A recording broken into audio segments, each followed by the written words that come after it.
Good morning, good afternoon. Thank you all so much for joining us. We'll get started in a couple of minutes after everyone is admitted to the webinar.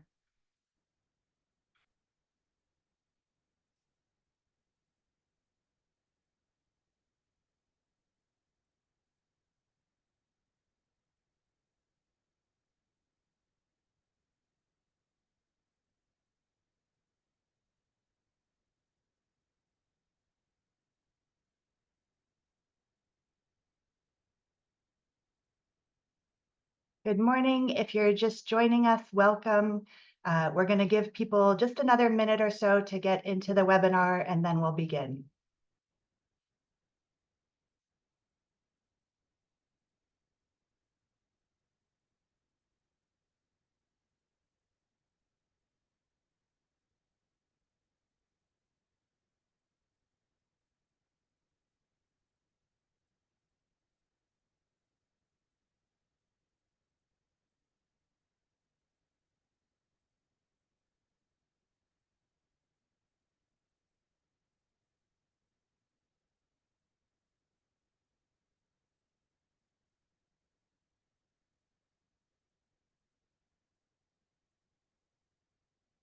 Good morning. I'm going to give folks just one more minute. It looks like we are adding still people by the fives, by the tens. So I'm going to give folks just another minute to log on. Welcome if you're joining us. We're really excited that you're here. We're really excited about this conversation.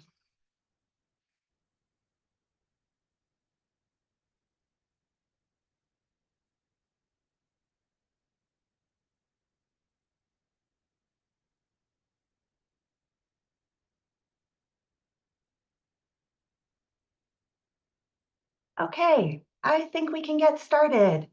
Thank you all so much for joining us today. My name is Reid, and I am the Faculty Research Advisor at the Terner Center for Housing Innovation. I have the honor of moderating today's panel, focused on the potential for a renter's tax credit to deliver housing assistance. This is exactly the right time to be talking about a renter's tax credit.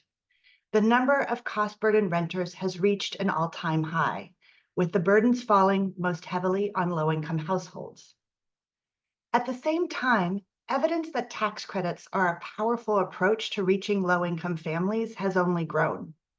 During the pandemic, the federal government delivered monthly child tax credit checks for the first time, showing that tax payments are an effective approach to delivering assistance, even for monthly gaps such as paying rent. And we have even more evidence that they worked. The expansion of the child tax credit helped reduce child poverty to the lowest level on record.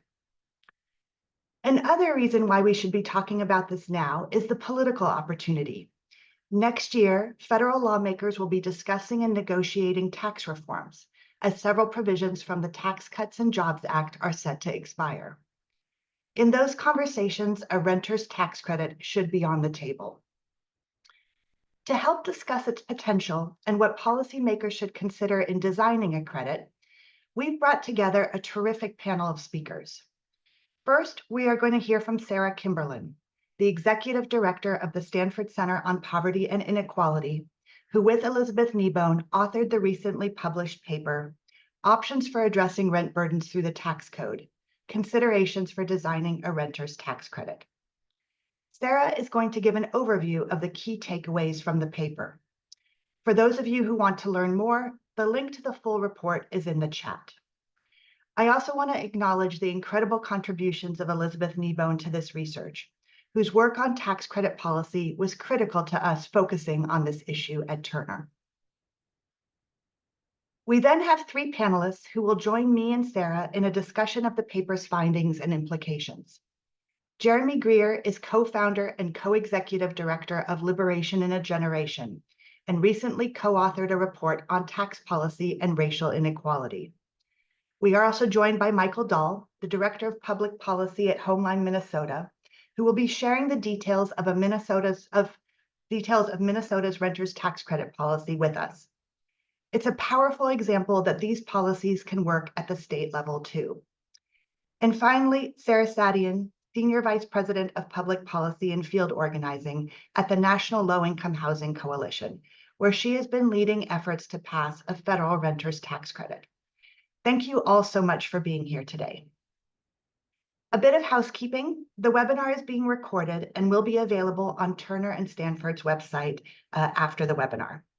We will also have an opportunity for audience Q&A during the panel discussion. Please enter your questions in the Q&A box on the webinar, and we will try to get to as many as we can. With that, it is my absolute pleasure to introduce Sara and have her give an overview of the paper. Sara, please take it away. Great. Thank you so much, Carolina. And it's so great oops. Okay. Thank you so much, Carolina. And it's so great to be here with all of you. I'm very excited about this report being released. And I will talk about some of the findings of the report and set up the conversation that we'll be having afterwards. So first slide, please. Okay. So as Carolina mentioned, we've just published this report at Stanford Center on Poverty Inequality, published it in collaboration with the Berkeley Terner Center for Housing Innovation. So next slide.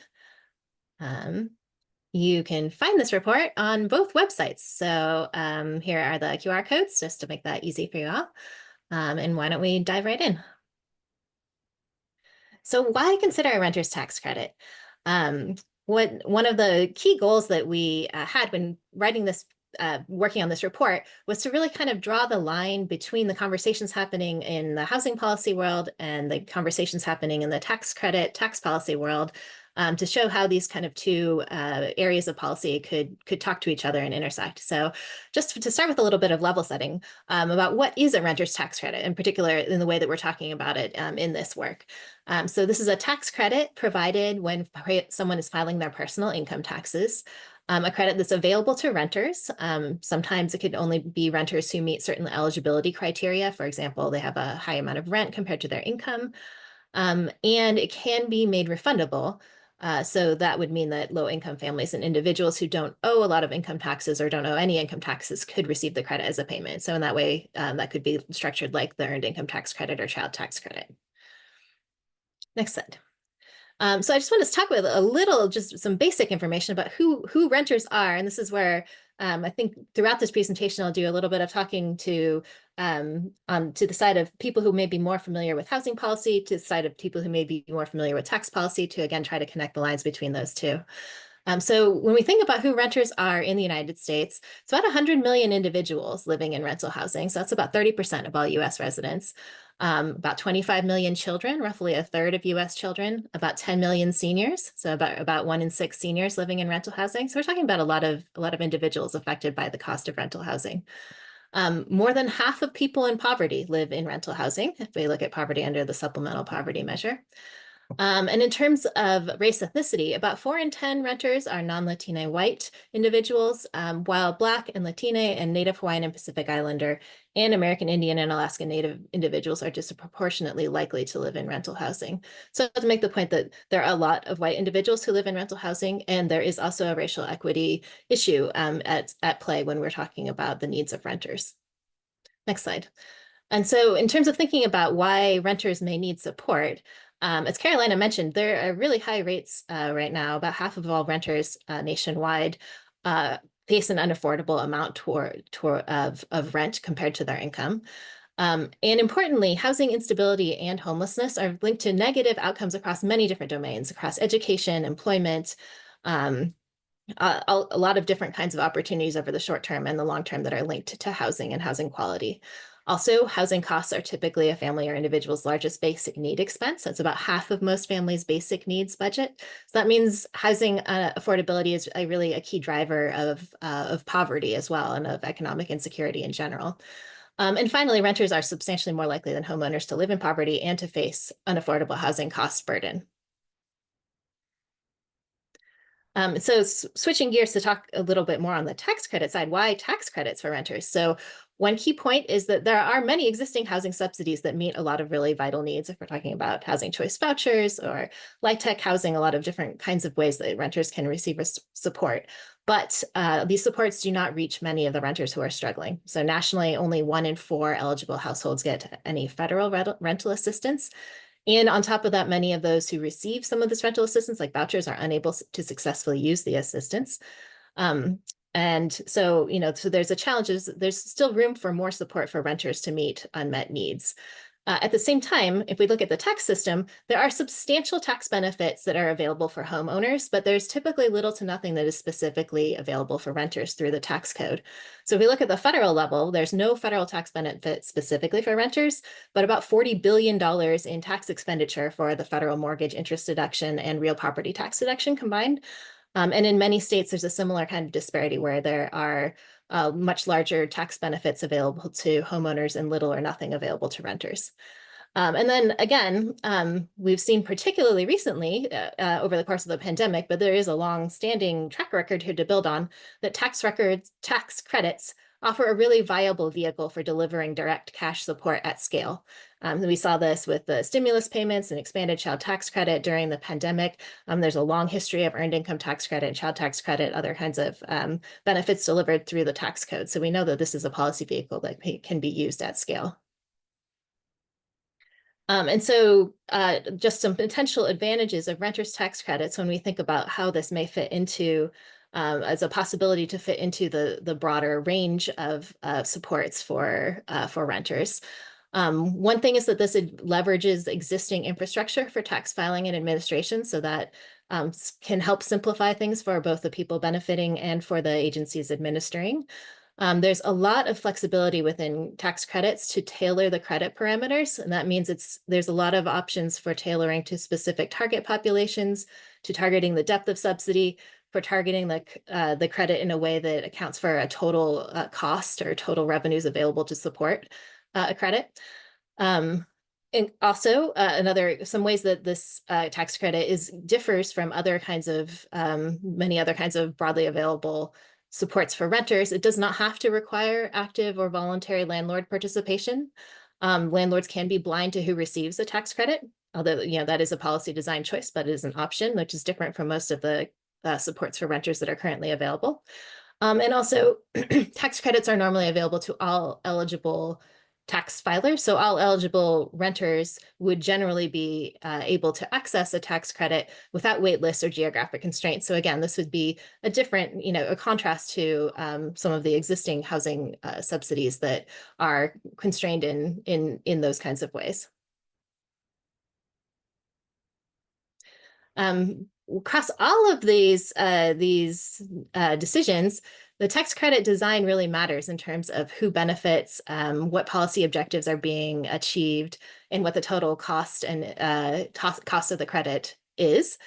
So a lot of what our paper report here does is walk through a lot of the different decision points and questions that have to be answered when designing a tax credit, and to sort of walk through the different kinds of options and trade-offs. So next slide, please. We're not going to have time this morning to walk through every single question that is addressed in the report, but I encourage you to if you see questions that are particularly relevant, to look to the report for more detail. So I will just display the questions that are fully in the report, and then talk through a few examples in more detail. And so there are a variety of questions in terms of thinking about the credit design, how income is defined, if income is used in determining credit eligibility, how rent paid is taken into account, or whether the credit is instead linked to something like fair market rent. Thinking about targeting of the credit, whether the goal is to reach a broad range of renters or just target specific populations.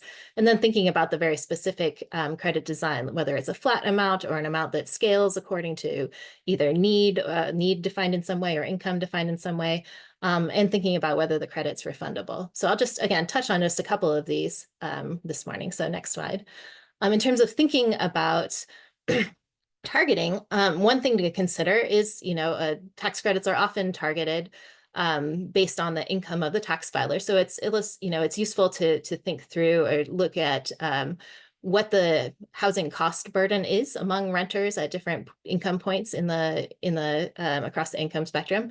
So throughout this report, we included some examples that look at among tax units in California, based on simulations using a tax model prepared for the California Poverty Measure, which is a project managed at Stanford Center on Poverty and Inequality, to look at how this would play out for tax units in California in terms of where the needs are and who might benefit under different kinds of scenarios.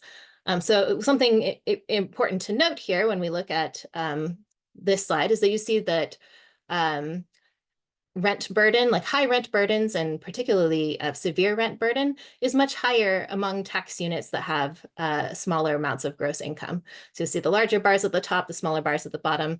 Really, especially severe rent burden is the highest at the very lowest ends of the income spectrum, and not really apparent above about $75,000 in gross income. So this kind of analysis I think is helpful for thinking about where a tax credit might want to be targeted in terms of sort of trade-offs of the breadth of reach and the depth of need.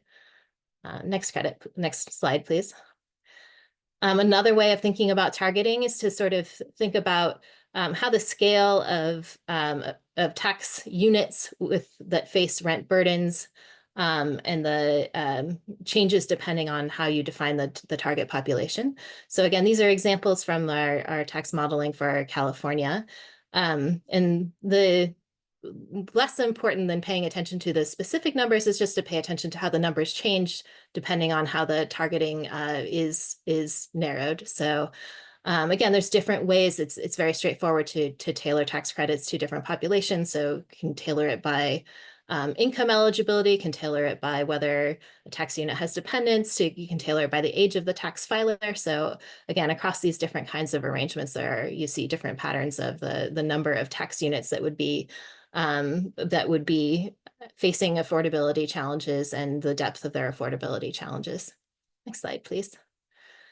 And refundability is a really key design consideration. And one thing that stands out is that for tax filers who have little or no income tax liability, those tax filers are only able to benefit from a credit if it is refundable, because they don't have taxes owed to count against a non-refundable credit. So again, in looking at the pattern of who would be eligible or ineligible for a credit based on whether it's refundable or not, again, you can see that when we look at the tax filers with lower incomes, many of them would only be eligible if would only really benefit from a renter's tax credit if it was refundable. And alternatively, if the goal was only to reach more moderate income filers and not to reach the filers with the lowest incomes, then a credit that was non-refundable could be effective. But to reach the lowest income filers, refundability is really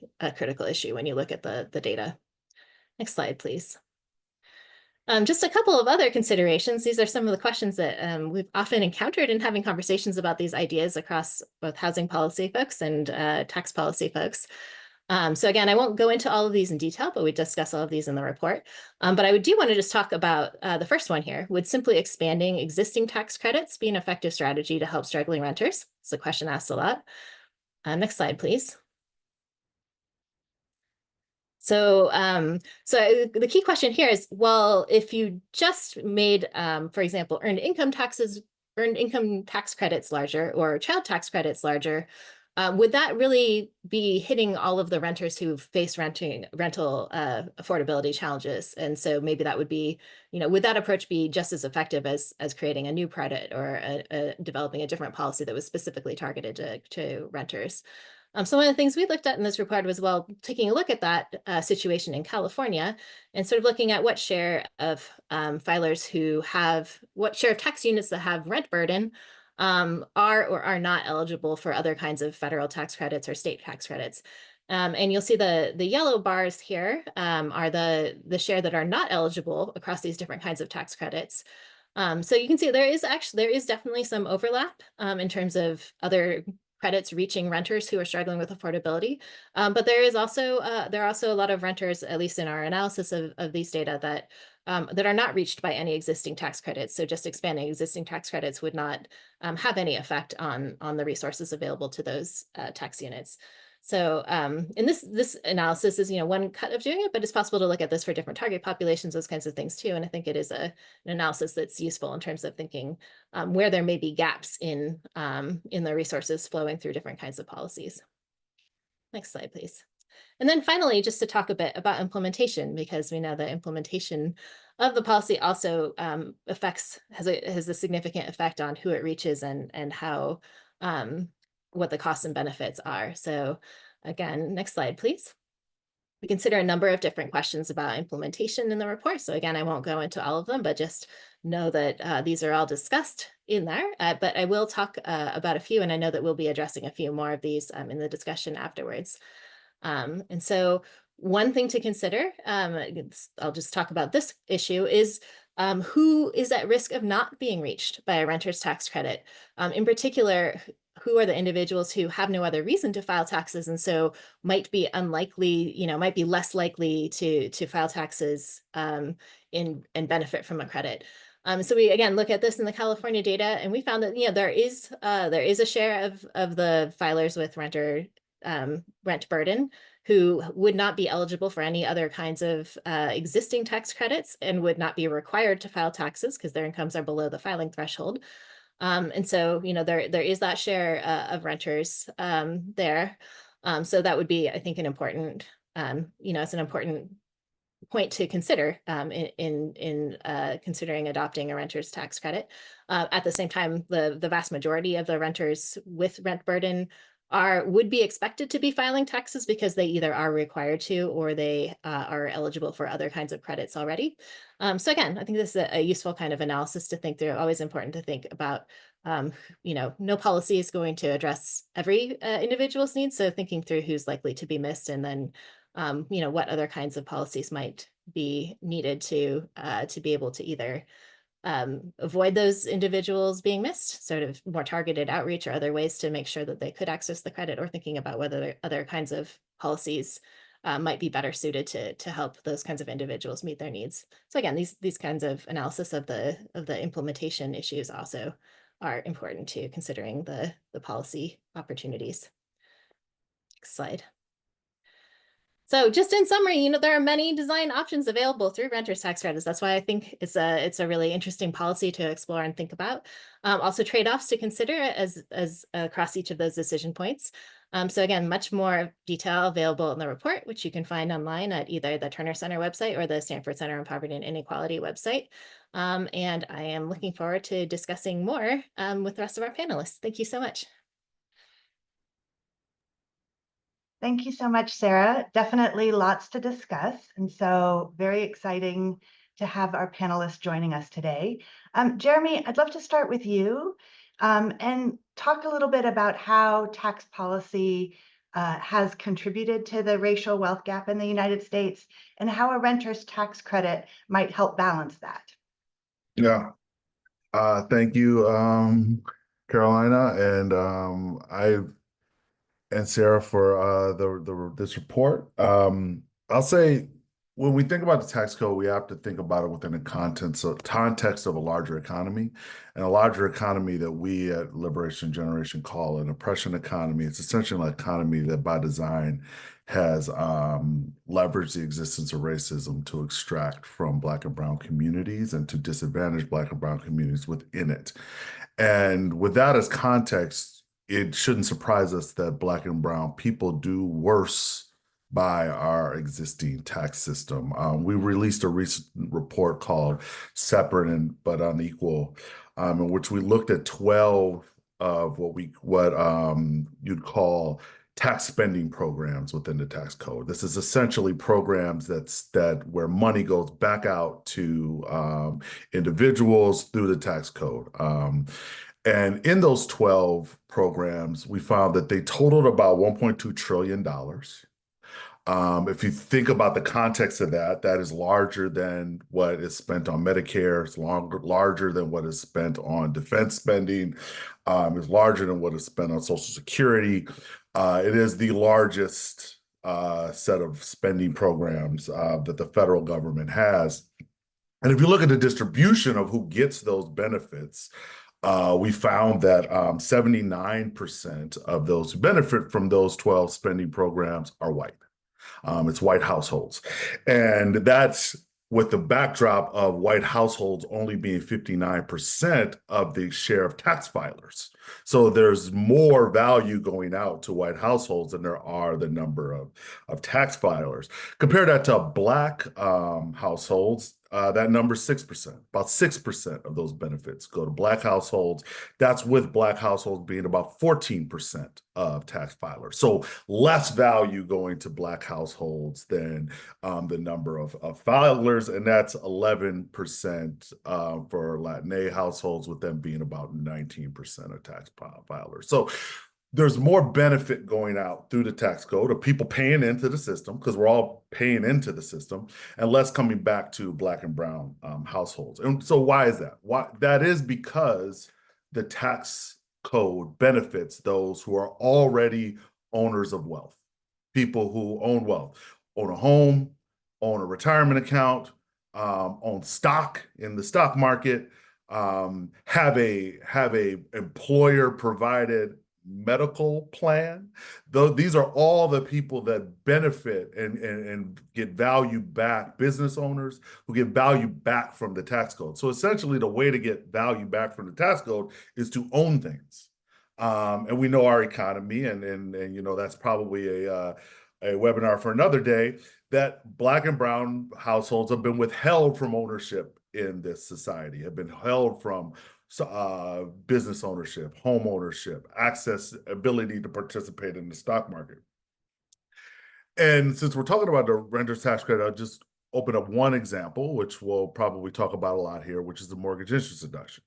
The mortgage interest deduction is the largest, I would say the largest subsidy, housing subsidy that we have. It is a subsidy in which most of its value, again, goes to white households. At a tune of 83% of the value of the mortgage interest deduction goes to white households, with about 3% going to Black households. It is one that is very skewed to the wealthy. The wealthy top 1% get about $4.2 billion from the mortgage interest deduction, which is more than the bottom 60% of households. So you think about middle class and down are getting, there's more value to the 1% than the bottom 60%. And again, it's not unique. This is also what we see for the special rate for capital gains and for other things in the tax code. They skew to the wealthy. What I'll say to the last part of your question about how a renter's tax credit can have impact is that, and Sara talked a lot about it. The tax credits that have been most effective in advancing the wealth and well-being of Black and brown communities are, I'd say, tax credits that are three things. They're simple, they're targeted, and they're impactful. I would characterize those things for the earned income tax credit and the child tax credit, right? They're simple, right? You earn a certain amount of income, you get the credit, right? You meet the guidelines, you get the credit automatically. It's targeted. It's for the value is greater, the lesser income you have, right? In both of those cases. And then again, it's impactful. It's refundable. You get the whole credit. That isn't all together the case for a child tax credit, but it is for the earned income tax credit. And I heard those three elements in what Sara referenced in the renter's credit. So I'll stop there. Look forward to continuing the discussion.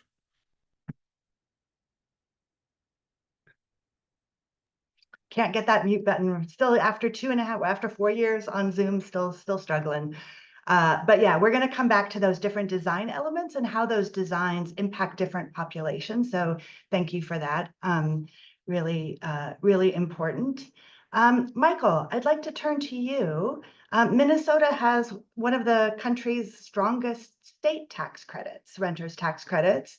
And so would love to hear a little bit about how it works, who it benefits, and sort of the success of the credit, even in a state like Minnesota.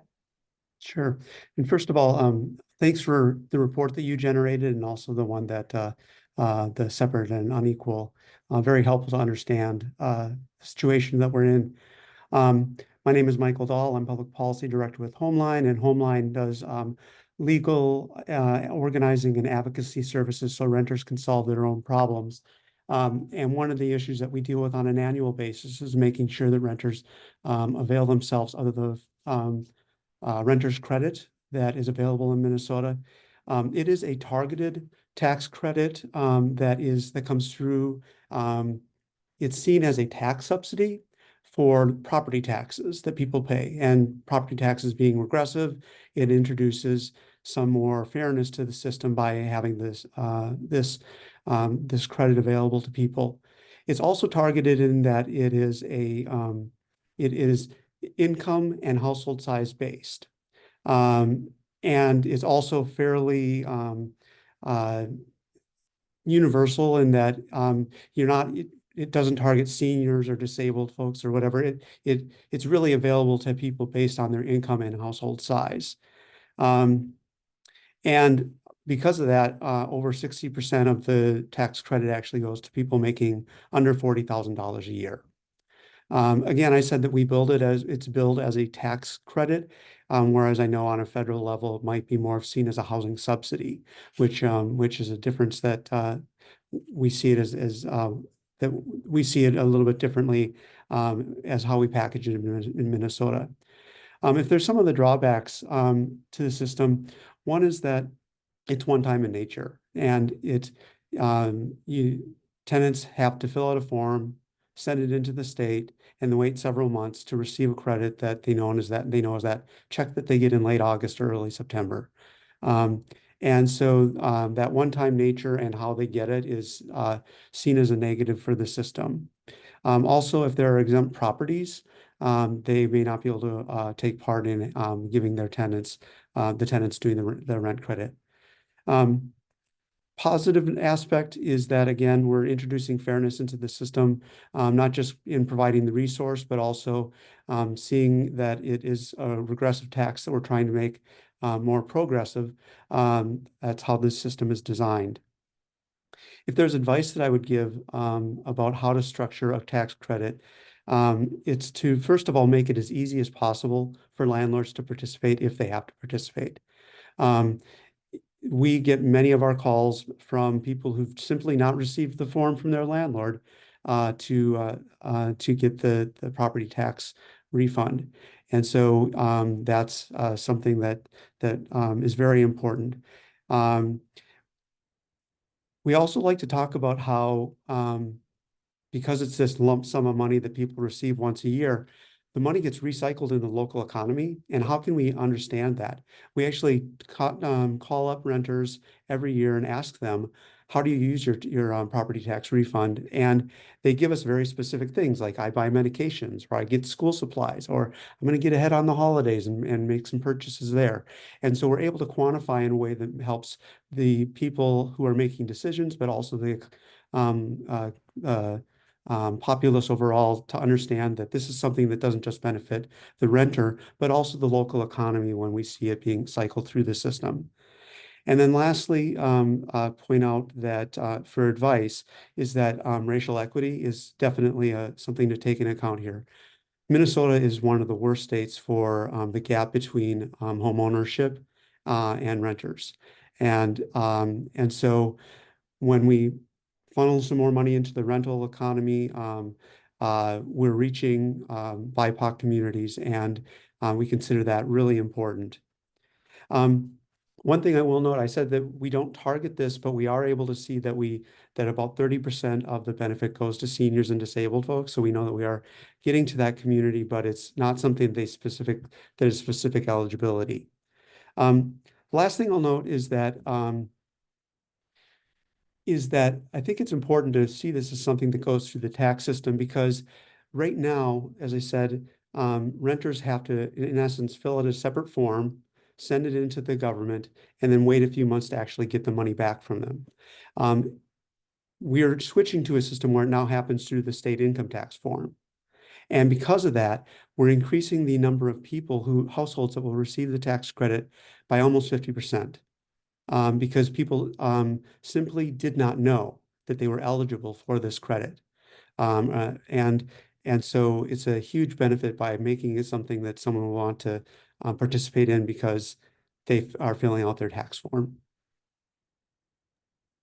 Great, I'll thank end you. it there and wait for questions. Thank you so much. And we're going to come back to the landlord question in just a minute, but I'd first like to get Sara to talk a little bit about efforts at the federal level to advance ideas for a renter's tax credit.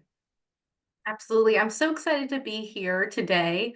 I'm with the National Low Income Housing Coalition, and we focus on socially and racially equitable public policy to ensure that households with the lowest incomes can afford quality, affordable, accessible homes in communities of their choice. And a few years ago, we launched the National Housed campaign that focuses on 4 major solutions that we see are to end America's housing and homeless crisis. And one of those is bridging the gap between wages or incomes and housing costs. The other solutions focus on housing supply, better prevention tools, and renter protections. But when we think about bridging the gap between incomes and housing costs, we really have to recognize the structural inequalities that are in our housing markets and how a renter's tax credit could help solve that. So when I say that, we put out a report every year, Reach, that looks at the housing wage, or the amount someone would have to earn in every community to afford a 1 or 2 bedroom apartment at fair market rent. And what we find nationally is that a full-time worker would have to earn $26, a little bit more than $26 an hour to afford a 1 bedroom apartment, or about $32 an hour to afford a 2 bedroom apartment at fair market rent. And even in places with higher minimum wage, households are still struggling. And there's been a ton of conversation in DC about how to increase housing supply, whether through the low-income housing tax credit or other resources.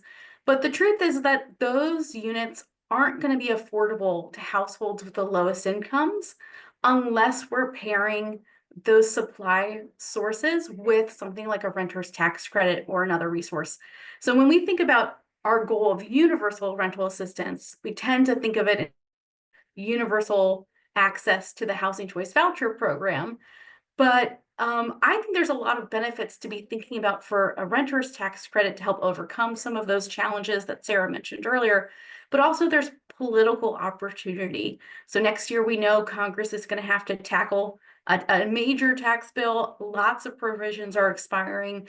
And that provides advocates a really unique opportunity to get our foot in the door and to push for a renter's tax credit next year. We're hoping to start with a pilot demonstration. I think the research that is in the report we're discussing today really identifies some important policy questions. And we're hoping that through a pilot, we can answer some of those implementation questions. Is it better to not engage landlords at all and design a tax credit that overcomes the need to engage landlords? Do we see better outcomes in communities that have renter protections in place, including anti-rent gouging measures to prevent landlords from just recapturing the benefit of the renter's tax credit? So there's a lot of opportunities, we think, next year in Congress, and we're really excited about being able to move forward with that. I will say a tax credit proposal has been introduced since 2017, including a bill in 2019 by then Senator Kamala Harris. So happens to be elected this year, we'll be reminding her of her commitment to a renter's tax credit next year when there are debates going on. But politically, I think that there's a unique opportunity next year that we haven't seen before. Great, thank you. Thank you all. So this is exciting. I'm sort of monitoring questions in the chat, and then also wanted to sort of bring up some key issues that are coming up both there and in sort of the report. I think I want to lift up two different questions at the same time and hope that each of you can sort of popcorn and answer them. One key question is this: do we deliver it monthly or do we deliver it at the end of the year? And Michael had some really great examples of why the sort of check at the end of the year may not be as effective as a monthly check. And I know that one of the biggest questions we got with our paper in 2016 was, this is never going to work because you have to pay rent every month and you only get your tax benefits every year, or your tax credits every year. So I'd love to hear some thoughts on that. The other sort of common question in the discussion is, wouldn't this just drive up rents? And so I'd love to have people speak to how do we have to think about the ways that a renter's tax credit could be complemented by other policies to ensure that that doesn't happen. And I don't know, Michael, if in Minnesota there's been any evidence for it driving up rents, but maybe we could start there. Well, regarding the driving up rents, the fact that the tenant receives a lump sum of money that they can spend as they so wish makes it so it's harder to say that there's just going to be higher rents that that get charged, because who knows where it's going to be recycled in the community, and to show that it has community benefit. We have not seen, well, I shouldn't say this.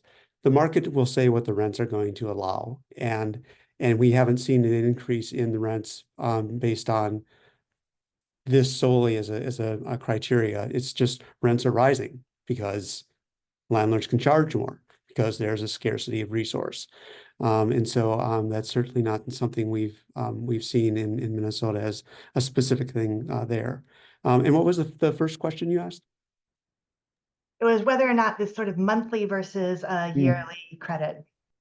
And there's positives and negatives to that. One is that it's a significant chunk of change. It's about around $750 that people receive in August or September, and it's able to help them with sometimes some bills that have been stacking up over some time. Medical bills and school supplies are examples that I brought up. But the one thing that we would challenge, that if we need to make sure that if this is not a one-time thing, but instead comes out monthly, that we're not going to somehow impact other assistance that household will rely on. So we need to make sure that, and what we did right during the pandemic is something that we would carry forward into the future with such a policy. I'd love to jump in too. I think that monthly piece is really what makes the idea of a renter's tax credit much more feasible, especially if we're designing it in a way to try to reach the lowest income households. And the success using the child tax credit to provide monthly benefits during the pandemic is really groundbreaking when it comes to thinking about what's possible with a renter's tax credit. So having the option, at least for monthly payments, is super important and helpful there. And then I think it's important for us to keep in context, there are design elements that we could consider to help mitigate the risk of landlords sort of recouping these funds. You know, phasing in a fully fledged renter's tax credit over time is one way to do it. But we have to get outside of the thinking that there's going to be one housing solution that solves all the problems. We need to be thinking about supply. We need to be thinking about affordability through a renter's tax credit or other methods. And we need much stronger renter protections, including around anti-rent gouging measures that would stop landlords from existing in this like highly unregulated market that allows them to just raise rents as much as humanly possible without concern for the tenants who live in the properties. And so we have to have a more comprehensive understanding of the solutions and how they all work together and how we need to move forward on all of them and not wait for one before we can move forward. Yeah, I'll respond. Well, my answer on the monthly is simple. Like, the need is monthly, so the support should come monthly. That's my I just look at it from the tenant side, and I think it's up to policymakers to figure out how to meet the needs of their constituency. That's my view on that. As of regard to this like recapture question, we're landlords are operating in a largely unregulated marketplace. They can raise the rents no matter what for any reason, no questions asked. And what we saw is during the inflation crisis, as we just went through, the rent inflation was well beyond what was just the regular cost of doing business inflation. Even though that's what they were saying was the reason. So I do think it's a concern. But I think what has to be then done is that we have to regulate this marketplace. And I'll go as far as to say we need to enact rent control on landlords. There's Vice President Harris. I slipped, but you know why. Vice President Harris suggested as much, and it is looking to enact a policy around rent regulation. Liberation Generation is part of a homes guarantee campaign that is working to push the FHFA, the federal agency that oversees Fannie Mae and Freddie Mac, to institute rent control on properties that they finance. And I just don't see a way to stop the escalating rents that we've seen across the country, and I know are particularly high and going up fast in California, without some sort of rent regulation. And I think rent regulation matched with this type of credit increases the value of the credit, and it has to be, to me, I think should be done in tandem. Yeah, so I hear, oh, sorry, Sarah, you wanted to jump in? Oh, just a couple of points that I think this has been a great discussion, because I feel like with both these issues, there are a lot of different kind of trade-offs and considerations to think about. One of the things on the monthly versus lump sum payment that I think about is that as I think as Michael was mentioning, there are kind of different benefits or pros and cons for different people of those different kinds of disbursement schedules. And so a monthly payment is better lined up with when rent is due each month, but also there are housing costs that are more on a one-time basis. So, having the money to pay off back rent, having money to be able to put down a security deposit in first month's rent to be able to move to a new apartment. And also, thinking about it in kind of the broader context of all the resources that households have coming in that they're using to then pay out on their basic needs. So again, one of the features of a tax credit is that it comes in as cash that can be spent as people need when they receive it. And so I think there are ways that allows potentially can allow renters to balance their whole package of resources in ways that allows them to cover their different kinds of basic needs. So a lot of it, and at different scales, some state renters tax credits are much smaller. Some proposals for other credits are much larger. So that kind of also, I think, feeds into how important it is whether a credit is dispersed monthly or as a lump sum. And also, I think, very important to think about potential effects on other kinds of supports, safety net supports that people use to meet their basic needs. And then on the issue of rents being raised, or with the renter's credit being recaptured by landlords, again, I think we talk about this some too.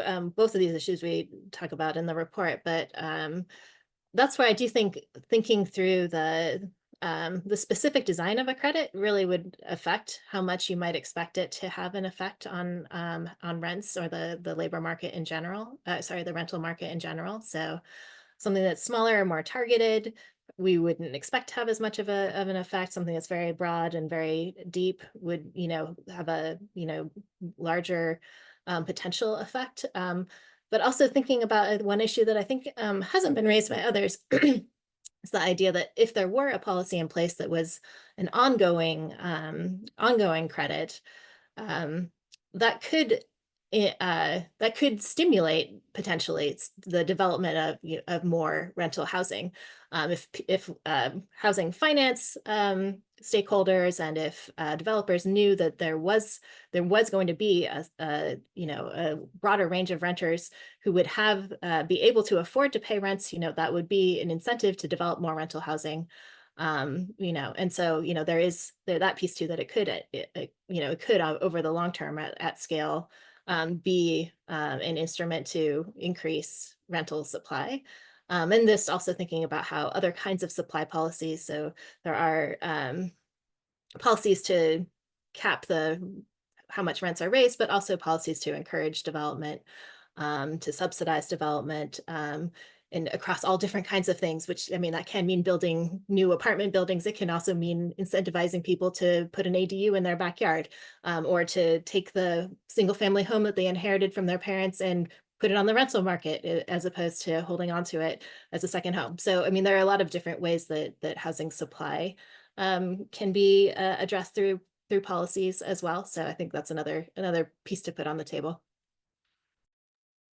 Thank you. And so I think there's two things that are really important that I want to draw out. One is that the paper itself doesn't propose what a renter's tax credit should look like. All of these questions that are coming up in the Q&A are really important questions. For example, do people who already benefit from housing assistance through LIHTC or the voucher program, do they get a renter's tax credit? And we can come back to that in just a second. How much should it be? How is it delivered? All of those things are things that we need to decide, but it is clear that they need to be embedded within a much broader set of complementary policies that increase supply, right? Because if we don't increase supply, we will also continually increase how much the credit is going to cost. Though, of course, that'll also depend on whether or not the credit is pegged to income or rent burden and other things. So I think one of the things we're hoping to do here is draw out some of these different trade-offs and some of these questions that we should be considering. Sara Sadian, I think you wanted to sort of talk about like what happens to somebody who's getting a voucher, what happens to somebody who is in a LIHTC, low-income housing tax credit policy. And Michael, I know Minnesota has a specific sort of policy around that. So maybe we could talk about that for just a second. Sure, happy to. Well, for the Rent Relief Act and the Renter's Tax Credit proposal that we're advocating at the federal level, I think it's really important that we're allowing federally assisted households to, or for those who are living in low-income housing tax credit units to benefit from this tax credit too. We know that the majority of extremely low-income households that live in LIHTC properties and don't receive rental assistance are paying half of their income on rent. So even though they're living in quote unquote affordable housing, they're often one unexpected cost or emergency away from falling behind on their rent and facing eviction. And I think a lot of people don't realize that despite spending a lot of these dollars on supply solutions, they're still not reaching people's affordability, especially those with the lowest income. So I think we have to make sure that we're designing a tax credit on the federal level that would make sure that we're eliminating cost burdens for the lowest income households, including those who might be living in low-income housing tax credit properties. I will say very few households receiving HUD subsidies are still cost burdened. But we would, if our goal at least is to eliminate cost burdens, we want to make sure we're not excluding households who happen to be receiving other federal sources of support. I think that's exactly right. One thing I want to add is I don't view people living in low-income housing tax credit properties as receiving a rental subsidy, right? The subsidy is for the development and construction of the property. So that subsidy goes to the investors to encourage them to build the property and to maintain the property.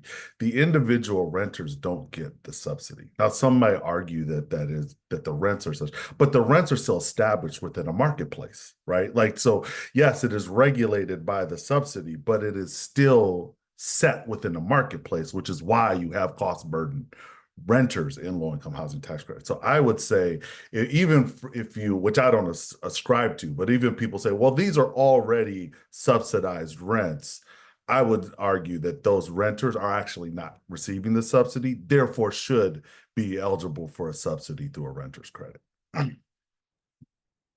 I'll just add that for Minnesota's renter's credit, that if someone has a certain percentage of their housing costs paid for, they're still paying money for rent. And you can still come up with an equation that says a certain percentage additional should be designated because they are paying money to cover rent costs in many cases. So it's not, I don't think it necessarily has to be set up that if you receive one housing subsidy, it makes the other ones ineligible.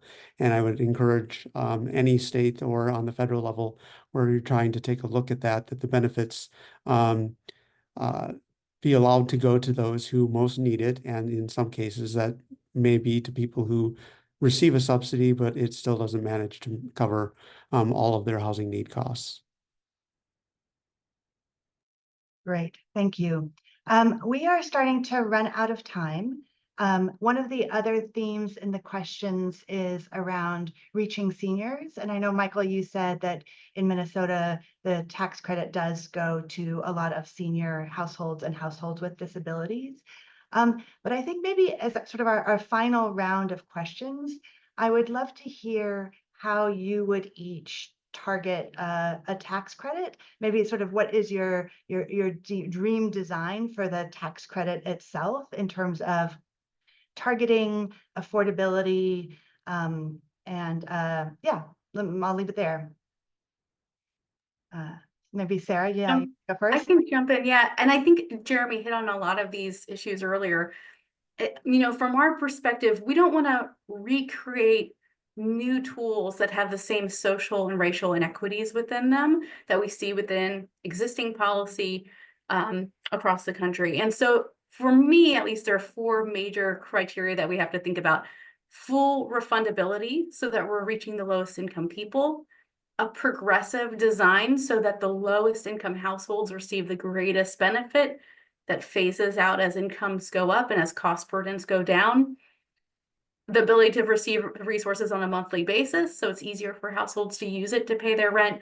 And the 4th is to minimize as much as possible the role of landlords as gatekeepers to whether or not people receive assistance. That's what I think is one of the strongest arguments for a renter's tax credit, is that it overcomes some of the barriers that we see in the housing choice voucher program, where landlords use, they use that program as an excuse for racial discrimination and other forms of discrimination. And so providing the tax credit directly into the hands of renters really empowers them to make their own choices. And the more we can minimize landlord interference, I think the better we all are, and the better off for renters as well. I do think the extent to which a renter's tax credit could be sort of invisible to the landlord is one of the key benefits I see, and also giving renters the agency to choose where they want to live. I'd like to say that if there are notes that are given to everybody who listens to this webinar, the 4 points that Sarah brought up, key, absolutely key. I don't need to say anything more, what she said. Yeah, yes, I agree with those 4 points as well. The thing that I'd add is I would model the implementation of it on the mortgage interest deduction, right? The lender is responsible for reporting to the IRS how much mortgage interest you paid. So you could imagine a world where the landlord has to report to the IRS how much rent a individual is paid. Many landlords already do this that have employees. They give their employees W-2s, which is the same kind of process that we're talking about. And then the IRS has the 2 pieces of information it needs. It already has people's income, and it'll have their rental, how much they rent, and then they'll be able to calculate a credit from there. I think we have the tools to do this. It's just, do we have the will to step in and do it with those 4 points that Sara offered. Great. I'm going to give the final word to Sara Kimberlin. So it's great to hear from others about how their priorities would be for structuring a credit. It's more appropriate of a perspectives from you all. So the thing I would add is just that a lot of the questions that are raised in these kind of key issues in terms of priorities for the credit are things that we can look at through data too. So I think that's helpful. We can look at racial equity. We can look at who benefits by income according to different structures of the credit, seniors and characteristics of people who would be included or excluded. So I think there's a lot of valuable, as these questions are raised, there can be data that can help answer them. So I hope that can be helpful to the conversation. I'll say again, there's much more in the report, and there will be more work coming down the road to looking at the Stanford Center. We're looking at some work that will look at some specific kinds of different options for modeling rentals credit, or for structuring renters tax credits, and how that would play out across tax filers and families and individuals. So yeah, more to come soon, and great to be part of this really substantive conversation about all of these issues. I think there's a lot of meat for this discussion and more to talk about too. I agree. Thank you all so much for your time and for your thoughts and for the very lively conversation.